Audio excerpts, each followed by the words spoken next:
Newcastle Student Radio. Hey! And you're Lilygreen and Maguire. We are John and John from Lilygreen. Yes, that's correct. Excellent for me to remember your names. No dramas, no errors. 7 names, quite tricky.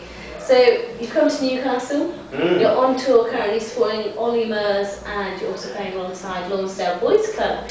We've had into the studio today as well.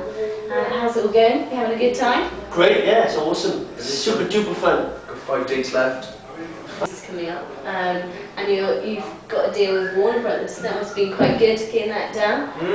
Help you out. It's all a bit random, yeah. It's all a bit mad at the minute. It's hard to kind of understand what's going on in the world. In there, that's right. Because you're in it and you don't get to see it from the outside. It's kind of hard. Like people are like, oh, I'm having fun in here. Yeah, people are like, you know, they'll be like, oh, I just seen you on the telly and stuff, and they're like, oh, have you? We're on the telly apparently. Do you know what I mean? Because we're so busy and just doing stuff, it feels like a day-to-day kind of thing, just getting on with stuff, meeting people like your lovely self and just playing music. Then it's just it's kind of hard to realise what's actually happening with us rocketing into superstardom.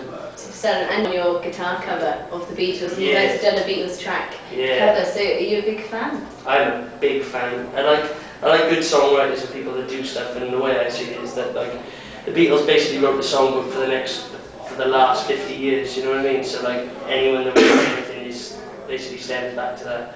So like I said, that's a big thing. Yeah, it is. How about for you? Have you got any sort of big inspirational people that you look up to? There are a few. I mean, you know, being Dale Quinton. He's the boy. Like, he's my favourite.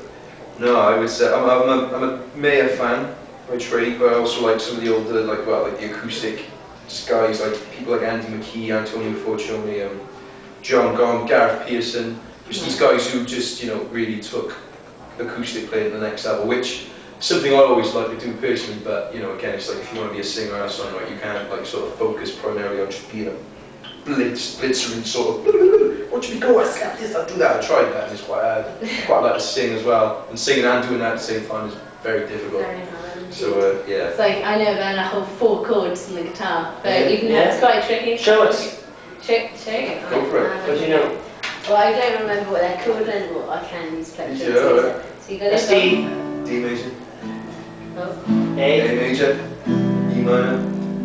G major. How about C.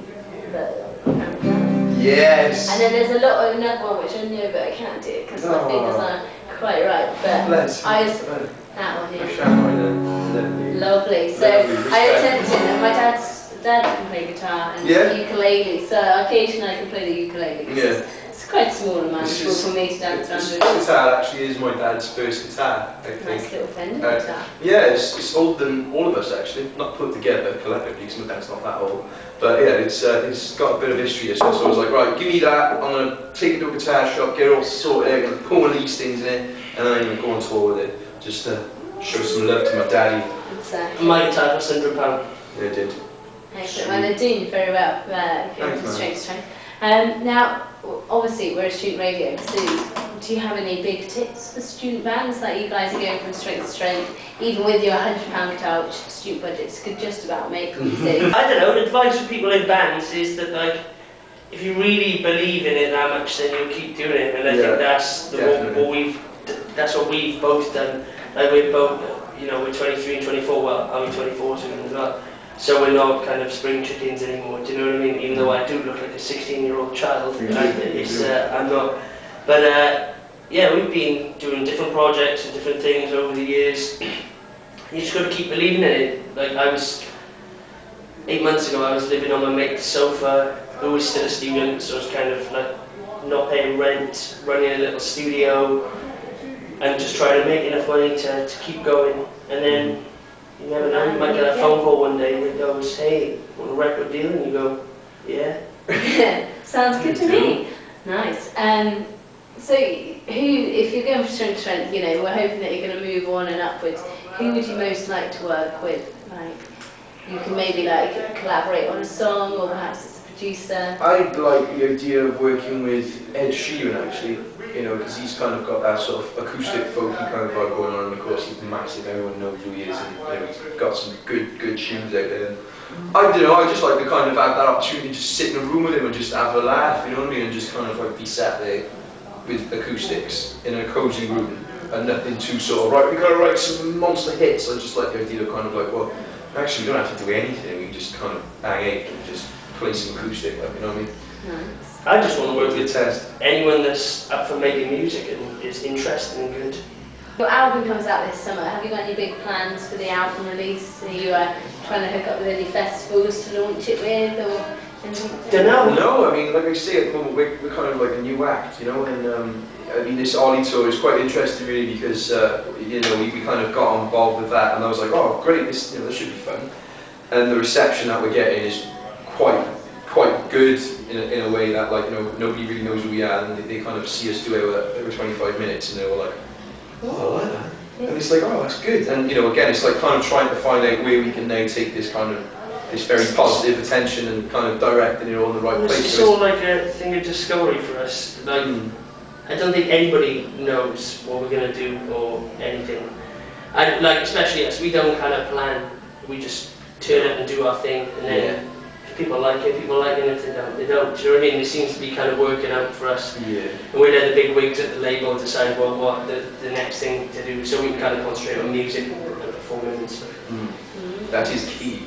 So on that sort of weird, lots of people have been asking questions to ask you, and Really? they always want to know, this seems to be one of the favourite questions from the student population, is gig versus festival. Which would you most like to perform at, and which is your best to sort of watch people you aspire? Well, the V Festival is always looks like quite a shout, doesn't it? You know, we kind of get like a diverse sort of range of people on the V Festival and things like that. Just something that, you know, obviously because a lot of festivals have like a kind of theme, you know what I mean? Like, you know, like reggae festivals and dance festivals, like, you know, like kind of global gathering and things like that. And of course, Sonosphere, which is like metal and dance. And, you know, I think for us it would be wise to kind of like look at it one that's like a bit more diverse, like, you know what I mean, something that's a bit more. But were you asking what's better, gigs or festivals? Yeah. Oh, gigs or festivals? Right, okay. Oh, sorry. I think that like it depends, doesn't it? Because you can have an amazing, huge crowd at a festival, I guess, or not if you're playing Queen's Camel. I think for me, like it's always been playing your own gigs. When people come along, like when you're not on a sports start, when people come along to see you, and everyone's singing songs, everyone knows the words, and everyone's there to see you, then it's a much better kind of vibe for you guys. Yeah, it's a better vibe. It's just that's the main thing. Because I'd rather, you know, it'd be awesome if you were playing like little shows, even like 100, 150 people, with just 150 people there, when we were singing our songs, than it is to play in front of 40 million people. No, do you guys want to crack straight onto the live session? Crack on. Okay, so what are you going to play for us at Newcastle Student Radio today? We'll play our single that is out at the moment on iTunes, and it's called Come On Get Higher. And yeah, it's the one we've been playing the last song on our show, and yeah, should we play it? It's alright, isn't it? Let's hear it for Lilygreen and Maguire and their latest single. Take it away.